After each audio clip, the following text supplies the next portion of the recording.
Hello students, let's read the question. So the question is, read the given statements and select the correct option. दो statement दिया है, इसको read करके बताना है कि कौन सा ऑप्शन करेक्ट है.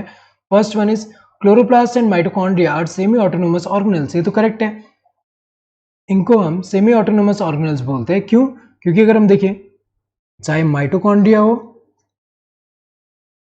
माइटोकॉन्ड्रिया या फिर क्लोरोप्लास्ट हो, क्लोरोप्लास्ट, इन दोनों में ही अगर हम देखें, इसके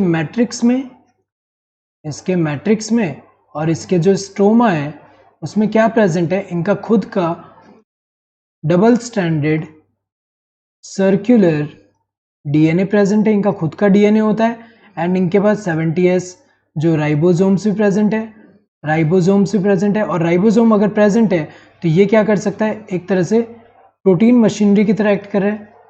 प्रोटीन मशीनरी की तरह एक्ट करेगा. तो अगर देखा जाए, इन ऑर्गेनल्स का खुद का डीएनए है एंड खुद का राइबोसोम्स है, सो ये इंडिपेंडेंट क्या कर सकते हैं, ये इंडिपेंडेंटली क्या कर सकते हैं, डिवाइड कर सकते हैं. डिवाइड कैसे होंगे, बाय बाइनरी फिजन. लेकिन अगर देखा जाए इंडिपेंडेंटली डिवाइड कर रहे हैं, इसलिए हम इसको क्या बोल रहे हैं, ऑटोनोमस बोल रहे हैं. लेकिन सेमी ऑटोनोमस क्यों है, क्योंकि फ्यू न्यूक्लियर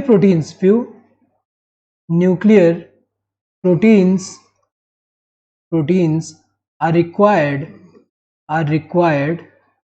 यहाँ पे. इनके डिवीजन में फ्यू न्यूक्लियर प्रोटीन्स भी रिक्वायर्ड होंगे. इंडिपेंडेंट डिवाइड तो कर रहे हैं, लेकिन कुछ प्रोटीन्स जो न्यूक्लियर प्रोटीन जो है वो भी रिक्वायर्ड हो रहे हैं यहाँ पे, इसलिए सेमी ऑटोनोमस तो है, लेकिन सेमी क्यों है, क्योंकि कुछ प्रोटीन्स बाहर से रिक्वायर्ड हो रहे हैं. नेक्स्ट यहाँ पे स्टेटमेंट 2 क्या दिया है, chloroplast and mitochondria have their own DNA and protein synthesising machinery. ये तो करेक्ट है, इनके पास खुद का डीएनए होता है एंड प्रोटीन सिंथेसाइजिंग मशीनरी भी प्रेजेंट है इनमें. सो दोनों स्टेटमेंट करेक्ट है. Both statement 1 and 2 are correct. सही है, दोनों के दोनों करेक्ट है. Statement 1 is correct but statement 2 is incorrect. गलत है, क्योंकि यहाँ कोई भी इनकरेक्ट नहीं है. Statement 1 is incorrect but statement 2 is correct. ये भी गलत है, क्योंकि यहाँ पे कोई भी इनकरेक्ट नहीं है. Both statement 1 and 2 are incorrect. ये जो है गलत है, क्योंकि यहाँ पे दोनों ही करेक्ट है. So correct answer would be this first one. Hope you understood the question. Thank you and all the best.